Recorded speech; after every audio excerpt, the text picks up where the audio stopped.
아멘. 할렐루야. 40일 사순절 갈보리 기도회를 통하여 요한복음에 기록된 예수님의 삶과 가르침, 죽음과 부활을 깊이 묵상하시고 풍성한 은혜와 사랑을 경험하는 저와 여러분 되시기를 주님의 이름으로 축원합니다. 오늘 말씀의 제목은 그러나 내가 깨우러 가노라입니다. 우리는 살아가면서 수많은 일을 겪습니다. 어떤 날은 기쁨으로 즐거워하고 어떤 날은 눈물을 흘리게 됩니다. 그런데 그 가운데서도 특별히 사랑하는 사람에게 도무지 해석할 수 없는, 원인을 찾을 수 없는 고통이 찾아왔을 때 우리의 신앙은 크게 흔들리기 시작합니다. 왜 선하신 하나님께서 이렇게 좋은 사람에게 고통을 주셨을까? 정력으로 쓰려고 잘못 구하는 것도 아닌데 왜 간절한 기도에 응답하지 않으시는 것일까? 이런 질문들이 마음속 깊은 곳에서부터 하나둘씩 생겨나기 시작합니다. 오늘 본문은 이러한 신앙적인 질문 앞에 서 있는 우리에게 깊은 위로와 해답을 주고 있습니다. 오늘 본문 말씀에는 예수님께서 특별히 사랑하셨던 3남매입니다. 마르다와 마리아, 나사로가 등장합니다. 그들은 예루살렘 근처였던 베다니에 살고 있었고 예수님이 제자들과 함께 예루살렘에 오실 때에 기꺼이 집을 열고 식사를 마련하고 머물 자리를 제공했던 충성된 동역자, 사랑하는 3남매였습니다. 마리아는 2절에 나와 있는 것처럼 예수님께 향유를 붓고 머리털로 발을 닦아드렸던 여인이었습니다. 그런데 그렇게 예수님을 잘 믿고 헌신했던 가정에 예기치 않았던 고난이 찾아왔던 겁니다. 사랑하는 오빠 나사로가 병에 걸려서 위독한 상태가 되었습니다. 마르다와 마리아는 사람을 보내어서 예수님께 고쳐주시기를 간청하게 됩니다. 하지만 놀랍게도 예수님은 이 병은 죽을 병이 아니라 하나님의 영광을 위한 것이다 라고 답변하시며 이틀 동안 고쳐주시러 가지 않고 꼼짝도 하지 않으셨습니다. 사랑한다고 했는데 또 병자를 고치실 수 있는 능력을 가지고 계신데 움직이시지 않고 침묵하셨습니다. 오늘 말씀의 제목은 내가 깨우러 가노라입니다. 오늘 선포되는 말씀을 듣고 순종하심으로 해석할 수 없는 고난을 믿음 안에서 바르게 해석하는 영적인 원리도 배우시고 예수님처럼 누군가를 깨우는 사람으로 살아가는 저와 여러분 되시기를 주님의 이름으로 축원합니다. 첫 번째로 사랑하는 자에게도 어려움이 찾아옵니다. 사랑하는 자에게도 어려움이 찾아옵니다. 1절입니다. 어떤 병자가 있으니 마르다와 그의 자매 마리아와 그 마을에 살고 있는 나사로다 라고 되어 있습니다. 나사로는 예수님께서 특별히 사랑했던 사람이었습니다. 5절에서도 예수께서 본래 마르다와 그의 동생 또 나사로를 사랑하시더니 라고 증언하고 있습니다. 이 3남매는 예수님을 몇 번 봤던 사이가 아닙니다. 예수님의 공생의 기간 동안 늘 가까이에서 동역했던 가족과 같은 사람들이었습니다. 그들의 집은 예루살렘에서 멀리 떨어져 있지 않았습니다. 약 2km, 한 3km 밖에 떨어져 있지 않았기 때문에 예수님이 갈릴리 지방에 계셨다가 절기를 지키기 위해서 남쪽인 예루살렘으로 내려오시게 되면 숙소처럼 사용했던 것이 나사로, 마르다, 마리아 3남매 집이었습니다. 예수님이 오실 때 혼자 오시는 게 아니었습니다. 제자들까지 포함해서 13명 이상이 왔기 때문에 매번 식사 준비하는 거 쉽지 않았을 겁니다. 또한 잠자리 마련도 하루 이틀 계시지 않았고요. 일주일 이상 계셨습니다. 잠자리 마련도 쉽지 않았을 겁니다. 하지만 이들은 기쁨으로 감당했고 예수님은 그들의 정성어린 수고를 귀하게 여기셨습니다. 그렇게 예수님을 잘 섬겼던 가정이었는데 갑작스럽게 위기가 찾아왔습니다. 오빠 나사로가 병에 걸리게 되었고 위독한 상태가 된 겁니다. 마르다와 마리아는 예수님께 사람을 보내어 간절히 호소합니다. 3절을 보시게 되면 주여 보시옵소서 사랑하는 자가 병들었습니다 라고 하는 소식을 전하게 됩니다. 이 요청은 단순히 정보를 알려드린 게 아닙니다. 빨리 오셔서 주님 우리 오빠 좀 살려주세요 라는 간청이었습니다. 하지만 4절을 보게 되면 예수님의 반응은 우리의 예상과는 다릅니다. 이 병은 죽을 병이 아니라 하나님의 영광을 위한 것이다 라고 말씀하십니다. 하나님의 아들이 이로 말미암아 영광을 얻게 하려 함이다 라고 말씀하신 뒤 곧장 베다니로 가시지 않고 이틀이나 그 장소에서 더 머물게 되십니다. 여기에서 우리는 중요한 원리를 또 중요한 진리를 한 가지 발견하게 됩니다. 하나님께서 소중하게 여기시는 사람, 하나님께서 특별히 사랑하는 자에게도 고통과 고난이 찾아올 수 있구나라고 하는 원리입니다. 어떤 분들은 열심히 믿었는데 삼남매가 이렇게 정성을 다해서 헌신했는데 고난이 없는 게 맞는 게 아니겠냐고 묻습니다. 하지만 성경은 그렇게 대답하지 않습니다. 요셉도 다윗도 바울도 모두 하나님이 사랑하셨던 사람들이었지만 가만히 생각해 보면 남들보다 더 큰 고난을 겪었다라고 하는 것을 볼 수가 있습니다. 예수님이 사랑하셨던 나사로 역시 병들었고 죽음이라고 하는 고통을 통과해야만 했습니다. 물론 성경은 죄에 대한 징계로 고난을 주는 경우들이 있다라고 말하고는 있습니다. 다윗이 밧세바를 범하였을 때 아이에게 질병을 주셨고 하나님께서 데려가셨던 일들도 있었습니다. 하지만 모든 고난이라고 하는 것이 징계에 해당되지는 않습니다. 때로는 이유 없는 고난을 통해서 하나님께서는 더 크신 일들을 행하시는 것들을 볼 수가 있습니다. 4절입니다. 예수님은 분명하게 가르쳐 주셨습니다. 이 병은 죽을 병이 아니다. 하나님의 영광을 위한 것이다. 즉 이 고난은 나사로를 죽게 하려는 것이 아니라 마르다와 마리아를 상심하게 만들려고 하는 것이 아니라 하나님의 영광을, 그분의 뜻을 드러내기 위한 통로다라는 것을 가르쳐 주신 겁니다. 나사로의 죽음 그리고 부활을 통해서 예수님의 권능이 드러나게 되고 하나님의 아들이심이 증명되게 됩니다. 그리고 결국 하나님께도 영광이 돌아가게 됩니다. 이것을 말씀해 주신 대목입니다.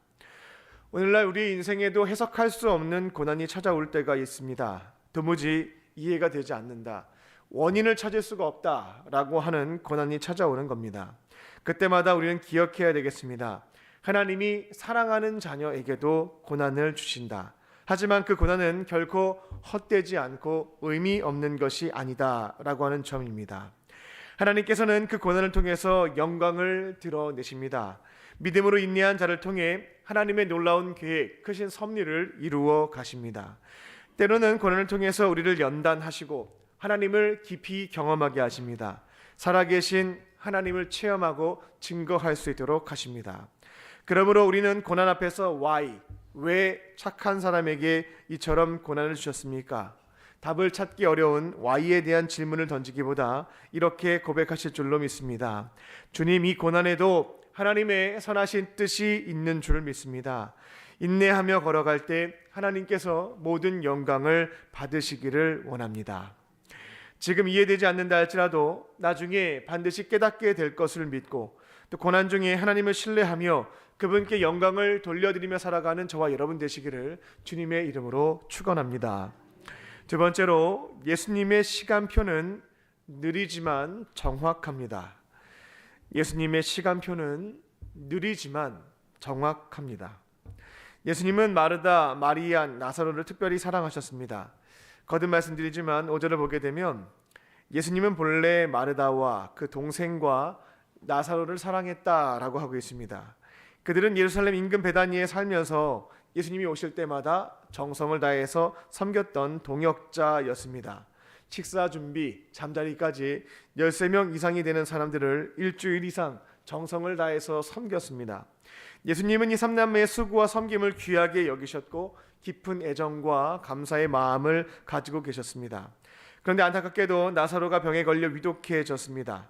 마르다와 마리아는 도움을 구할 곳이 예수님밖에 없었기에, 그리고 예수님께서 질병을 고쳐주시는 능력이 있음을 알았기에 속히 오셔서 오빠를 고쳐주시기를 간청했던 겁니다. 하지만 예수님의 반응은 6절을 보시게 되면 그 계시던 곳에서 이틀 동안 더 머무셨다, 곧장 이동하지 않으셨다라고 기록되어 있습니다. 병은 깊어져 가는데 예수님은 가실 생각이 없어 보입니다. 마르다와 마리아가 얼마나 애간장이 녹았을지 모르겠습니다. 그리고 말씀으로도 충분히 고치실 수 있는 능력이 있으실 텐데 가시지도 않고 아무런 말씀도 없으신 겁니다. 침묵하십니다. 왜 그러셨을까요? 우리는 여기에서 예수님의 시간표라고 하는 것은 우리와 다를 수 있겠구나라고 하는 점을 깊이 깨닫게 됩니다.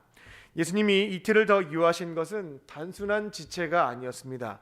피곤해서 안 가신 것도 아니었고요. 또 지금 베다니로 가게 되면 적대 세력에게 돌을 맞을까 봐 두려워서 피하신 것도 아닙니다. 모두가 나사로가 진짜 죽었다, 완벽하게 죽었구나 라고 인정되는 시점까지 기다리신 것을 볼 수가 있습니다.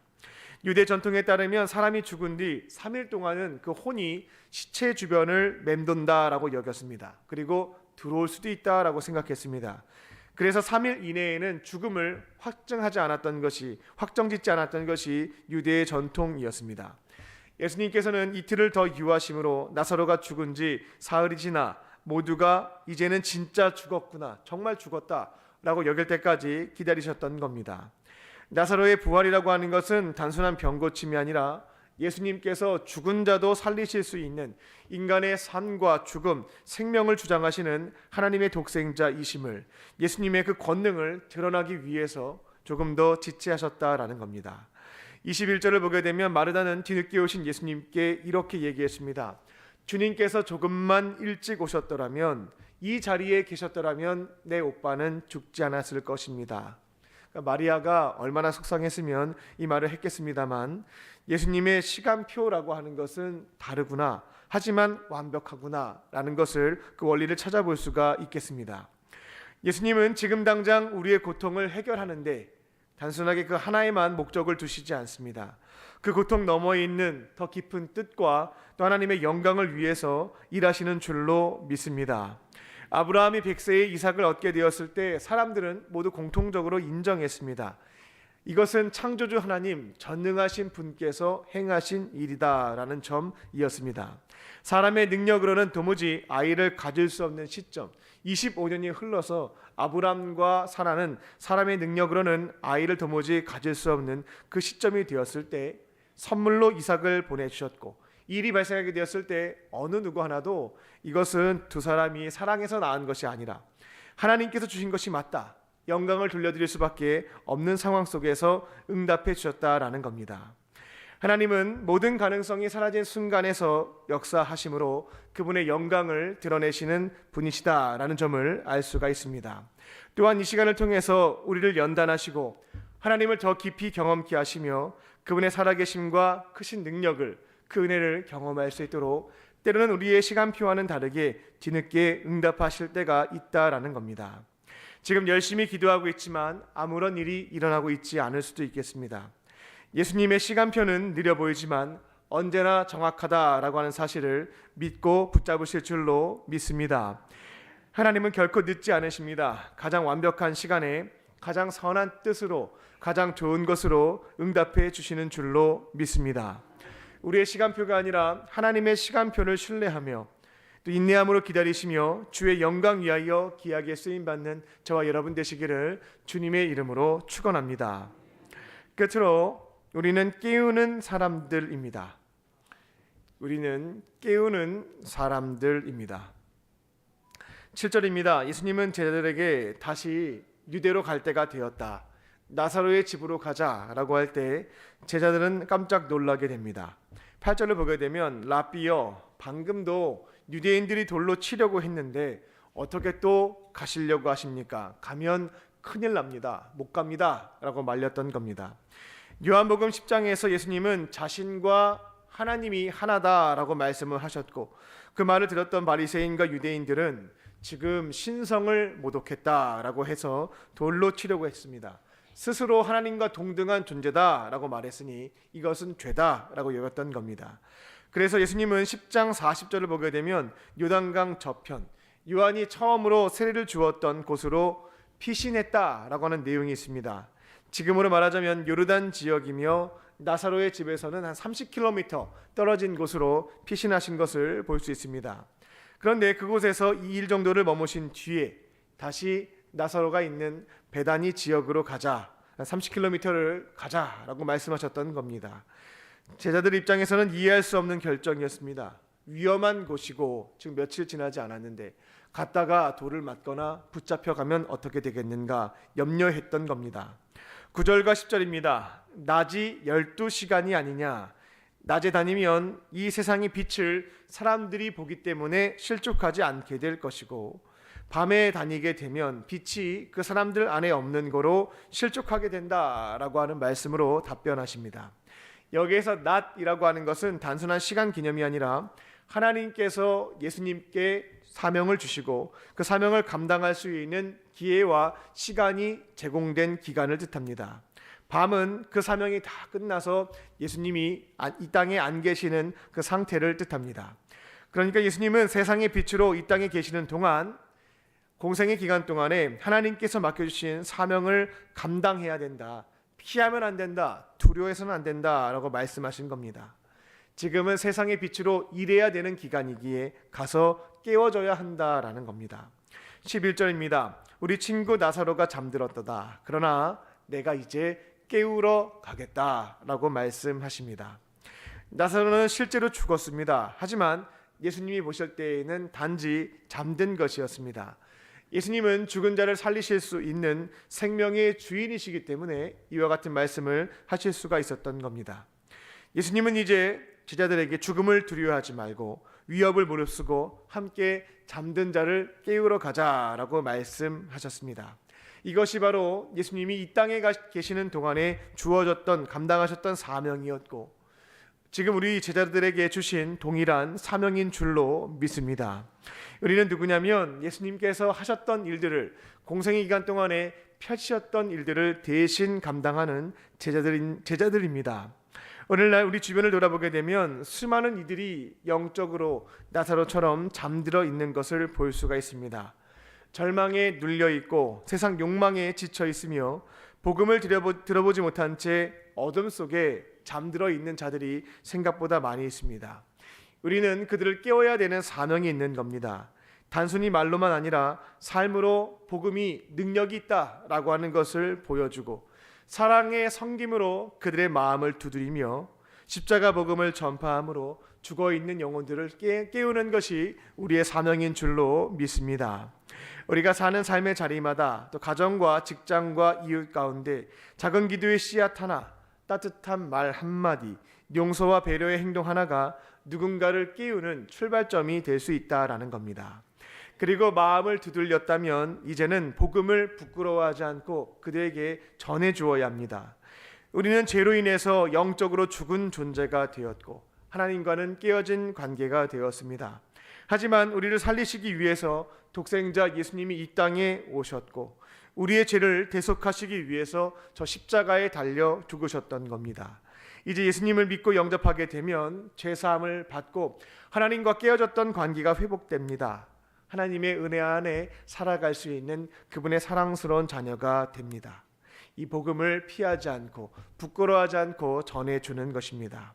그렇게 영적으로 죽어있는 자, 동굴 속에 갇혀서 아픔을 호소하고 있는 자를 깨워서 살리는 사람들이 바로 이곳에 있는 저와 여러분인 줄로 믿습니다.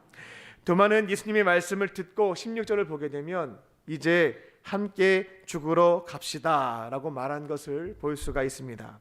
그는 의심이 많은 제자였지만 이 순간만큼은 누구보다 결단력 있게 표현했던 것을 볼 수가 있습니다.